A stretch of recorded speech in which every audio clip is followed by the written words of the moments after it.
இந்த தவணை வியாபாரம் பண்றாங்கல்ல, அதுக்கு வந்துருவோம். சில பேர் என்ன செய்யறாங்க, பொருளுக்கு ரெண்டு விதமா வியாபாரம் பண்ணுவாங்க. ரொக்கமா வியாபாரம் பண்ணுவாங்க, தவணைக்கு வியாபாரம் பண்ணுவாங்க. திடீர்னு என்ன செய்வாங்க, ஒருத்தன் வந்து 1 லட்ச ரூபாய்க்கு சரக்கு வாங்கிட்டு உடனே ரெடி கேஸ் அடிக்கிறேன், என்ன விலைக்கு தர்றேன்னு என்ன செய்வாங்க, ரெடி கேஸ் அடிச்சா உனக்கு 10,000 ரூபாய் தள்ளுபடி பண்றேன் அப்படின்னு சொல்லுவாங்க. அப்ப கடனை வாங்கினா 1 லட்சம், ரொக்கத்துக்கு வாங்கினா 90,000. அப்ப கடனா வாங்குறவன்ட்ட நீங்க 10 லட்ச ரூபாய் 10,000 ரூபாய் கூட வாங்குறீங்களே, இது எதுக்காக நீங்க வாங்குனீங்க? பொருளுக்காகவா? பொருளுக்காக நீங்க வாங்கல, பொருளுக்கு தான் 90,000 இன்னொருத்தன் வாங்குறீங்கள. இந்த 10,000 ரூபாய் கூடுதலாக நம்ம வாங்குவது என்பது எதுக்கு வாங்குறோம் என்றால், நம்மள்ட்ட உள்ள சரக்கு வந்து அவன்கிட்ட வந்து ஒரு நீண்ட நாள் இருக்க போகுது, 3 மாசம் கழிச்சு பணம் தர போறான், அது 3 மாசம் வரைக்கும் நம்ம பணத்தை ரொட்டேஷன் பண்றான், அதுக்கு எனக்கு கூடத்தா. அப்ப இந்த ரொக்கத்துக்கு ஒரு வேலை, கடனுக்கு ஒரு வேலை என்று இருக்குமையானால் அது அப்பட்டமான வட்டி தான்.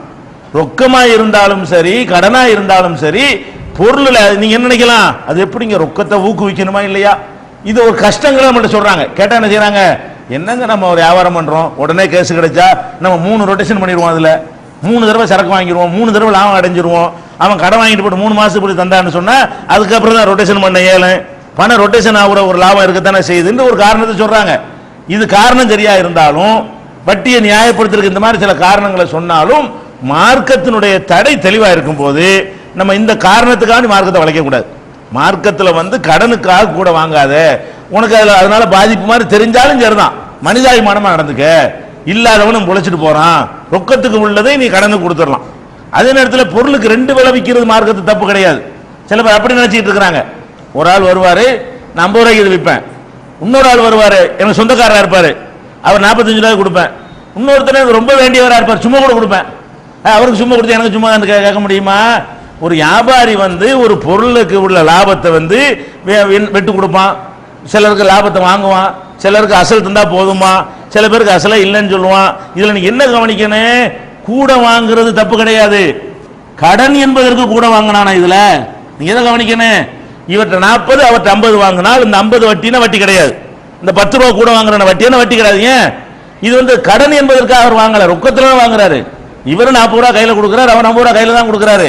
எதுக்காக கூட வாங்க கூடாது, நல்ல விலை கூட வாங்குவது தப்பு கிடையாது.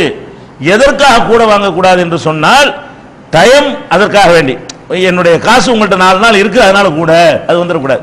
பிக்சட் ரேட் இல்லாதவங்க நம்பிக்கை இழந்துருவாங்க, அவனுக்கு கூட எனக்கு குறைய நீங்க போகக்கூடாது அப்படிங்கிற மாதிரி வந்து வியாபாரத்துக்கு வேண்டாம், அது நல்லது இல்லைன்னு சொல்லலாமே தவிர, மார்க்கத்தில் ஏதாவது தடை செய்யப்பட்ட ஒரு அம்சம் அதில் வருமானு கேட்டா வராது, சும்மா கூட கொடுக்குறோம் அது மாதிரி தான் அது. அப்ப அது இதுல தவறு கிடையாது. அதே மாதிரி வந்து ஹோல்சேலுக்கு ஒரு விலை, ரீட்டைலுக்கு ஒரு விலை கொடுப்போம். 10 வாங்கினா இது வந்து 20 ரூபா, 1 வாங்கினா 25 ரூபான்னு சொல்றோம்.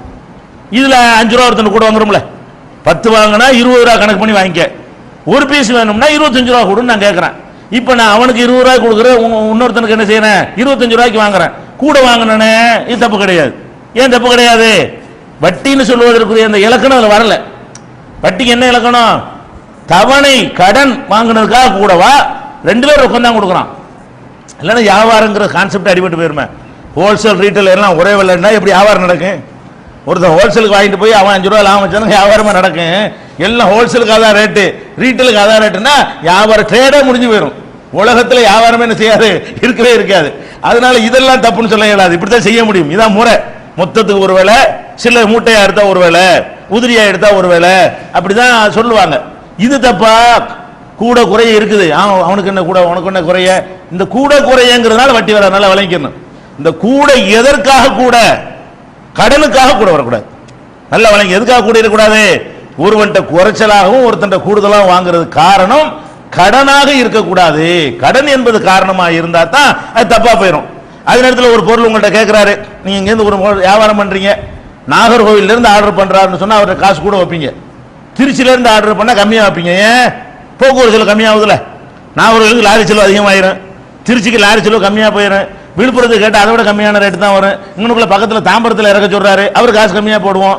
அப்போ ஒரு பொருள் வந்து எவ்வளவு தூரத்துக்கு கொண்டு போய் சேர்க்க வேண்டி இருக்கிறது, எவ்வளவு ரிஸ்க் இருக்கிறது, இதெல்லாம் காரணம் காட்டிக்கிட்டு என்ன செய்யலாம், கூட குறையங்கிறது இருக்கும்.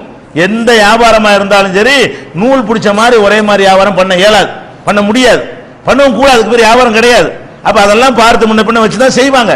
இதுல நம்ம எதை கவனிக்கணும், கூடுதலாக நீ வாங்கக்கூடிய அவன்கிட்ட ஒருத்தன் கூட வாங்கினால் அதுக்கு காரணம் கடனாக வச்சிடாத, கடனை காரணம் காட்டி கூட வாங்காத.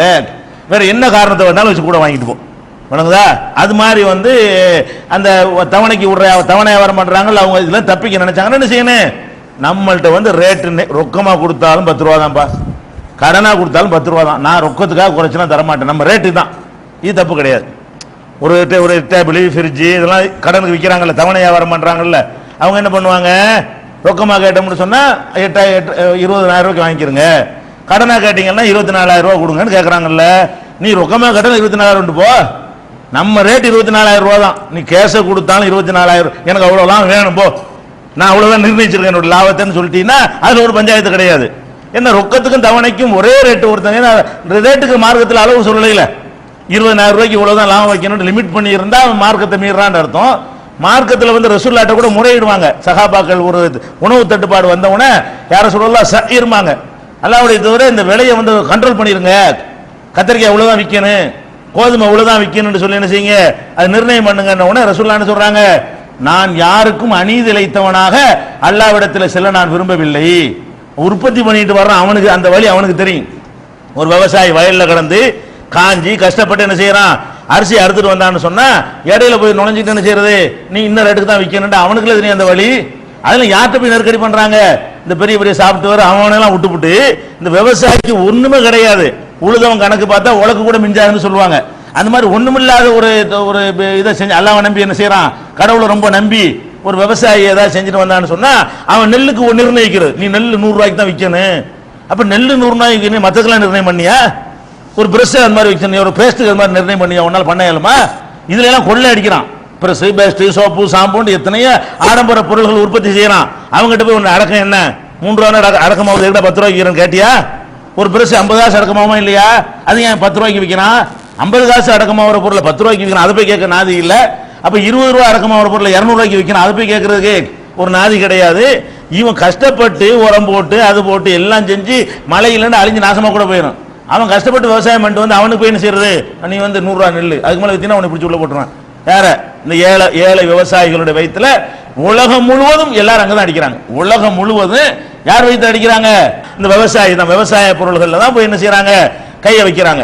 கரும்புல போய் கை வைப்பாங்க, நெல்லுல கை வைப்பாங்க, கோதுமையை கை வைப்பாங்க அப்படின்னு சொல்லி அவனுக்கு வந்து சலுகை செய்ய வேண்டிய அவன் இறங்கலன்னா நம்ம சோறு கேளாது. அதுல வந்து கூட அவன் சம்பாரிச்சு ஒரு விவசாயம் பண்றான், அதன் மூலமா கோடீஸ்வரன் ஆகணும். அதான் உண்மையான சரியான பொருளாதாரம். அதுல உழைக்கிற உழைப்பு வேற எதுலையுமே கிடையாது. விவசாயம் பண்றவன் அந்த கோமணத்தை கடிச்சு தான் இருக்கானே தவிர அவன் எதுவுமே முன்னேறின மாதிரி தெரியல.